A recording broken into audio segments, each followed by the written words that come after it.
Hey everyone, so today I'm going to talk to you about the Mediqueue, which is a smart hospital triage system. This project is presented by Jordan Green and me, social media. Also, I apologize in advance. I have to take right now. A little bit bad. So, firstly, we start with the background about this project. So, we developed and we essentially evaluated a task prioritization system for managing maintenance and things like service requests by utilizing a deep data structure. So what a deep heap does that it ensures that high priority tasks are actually handled first and low priority tasks. So let's say, for instance, in the project we have one the high priority, we have number like 10. So task number one handle firstly, then at number 10. It also optimizes insertion, makes it easy for individuals to utilize and to insert task on it. It also handles urgent requests on it. Uh, it's also a really good data.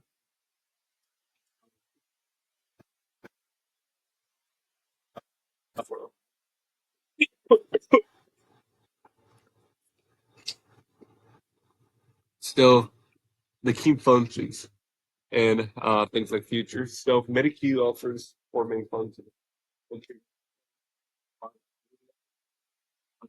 ordering based urgency, real-time viewing, and updates on the system, and a proposal on the system. It guarantees that it guarantees working with the model, I always see the most critical items first, and they maintain clear view of pending work, and they also preserve the test list integrity without sorting it by hand. And as y'all can see on the image, there's like a picture of the data structure. Now we're going to talk about a task entry and prioritization. So users are given the free will to add tasks and given a defined priority level. So tasks are managed here in a D heap, determining their position based on priority. But also, it ensures efficient handling on large volumes. For example, let's say we're working at a hospital, if an MRI machine goes offline, that emergency request jumps ahead of routine supply restocking. And as new tasks arrive continuously, this method scales it efficiently, keeping the queue balanced and responsive. So the different people looking at that queue can see the most urgent issues first.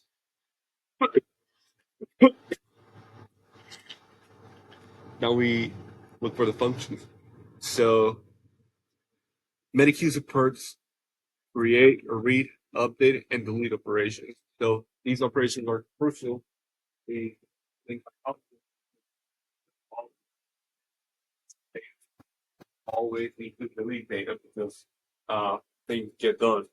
So you also view the task in a priority order and modify the details or priority of it. You're allowed to do that inside of it. Uh, this modification triggers the D to some sort of remodel itself, preserving correct order. These automation essentially minimizes human error and keeps the task on the list accurate and up to date at all times. Now we're talking about a command line, the CLI. So the system runs through a simple CLI so that there's no need for things like graphical installation. Uh, and also users can interact upon number menu options to access all feature. So we have TikTok. Uh, it gives the user like a good graphical interface to like be able to see something and be able to use it. It's just simple to use. think that's worse. They can also access all features, and this I would approach essentially makes it easier for the people utilizing to understand it. Uh, it also reduces things like deployment complexity, and staff only need to run the program and follow the on-screen prompts to use it. So it's a really easy thing to use. And also, uh, menu-driven CLI allows users to interact without code modification. That's an important thing.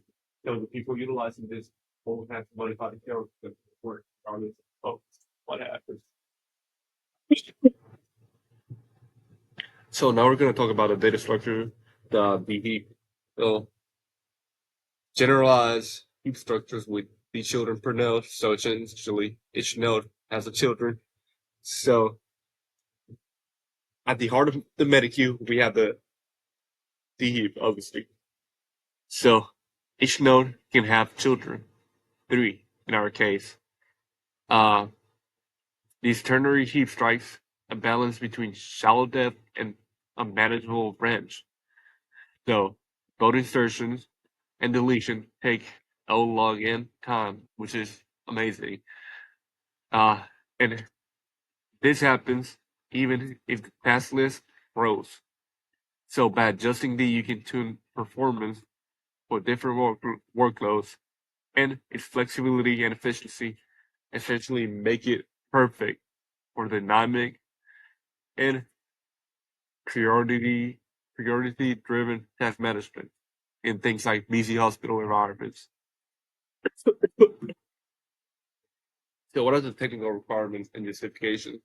So one of the people think that it needs to, which is kind of out of talking to uh, so it's hard to implement because it has so many. You can do so much with it that it's complicated to understand at first. But once you comprehend it, it's pretty clear. So uh, technical requirements go from root operations, create, read, update, and delete tasks, which is what we mentioned. SQLite integration for reliable data persistence. So SQLite essentially stores your data and makes it available so that in the code system you can access it. CLI essentially ensures the usability across environments. It's a complex data structure, and persistent requirements make this a comprehensive semester project. So next steps, demo preparation. We're gonna show you uh, the demo, or another demo, the full project, and we're gonna show you all the test features. We're gonna show you the UML diagrams and the system architecture, essentially. Hey guys, it's me again. So this is the uh, Mediqueue project right here. So right here we have the main code. I mean, this is the main code. This is just data structure. We have the SQLite to store things, and yep, let me run it right now. So, yeah, I apologize for all the stuff in the video. I'm really sick after that.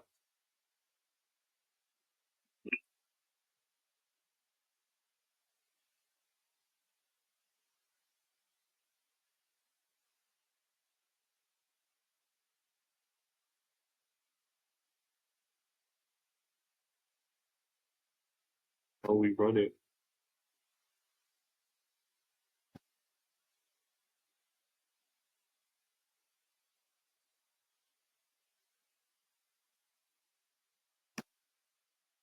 So y'all can see it gives us the ability to insert a test. So let's say it's a task priority. Let's say one. That description. Let's put full shot. Uh, it lets us display on task. So as you can see, we have the full shot. Let's say we put another one on one. Uh, say that. Oh, that might have been bad. Say that. Display them all. I'm gonna show it. So let's say update. That's priority. Going through choice. and enter all priority 1. Let's say new priority 3. So it's going to change the last one, the first one to 3. So in this case, let's say we want to remove the top task, which in this case would be death. Press 4. We go to 5, and we only have flu shot because that was the first task, the top task. So let's say we exit and we run it again. Let's just give it a second.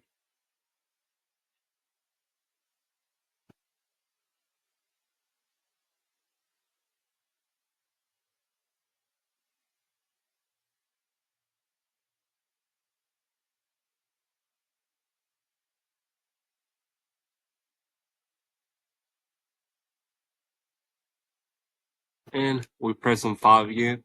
We see that even though we close the program, task is still there. And we're allowed to remove it. So in this case, it would be the top task. So now we only have no task. So yeah, guys, that'll be it. Thank you very much. And once again, I apologize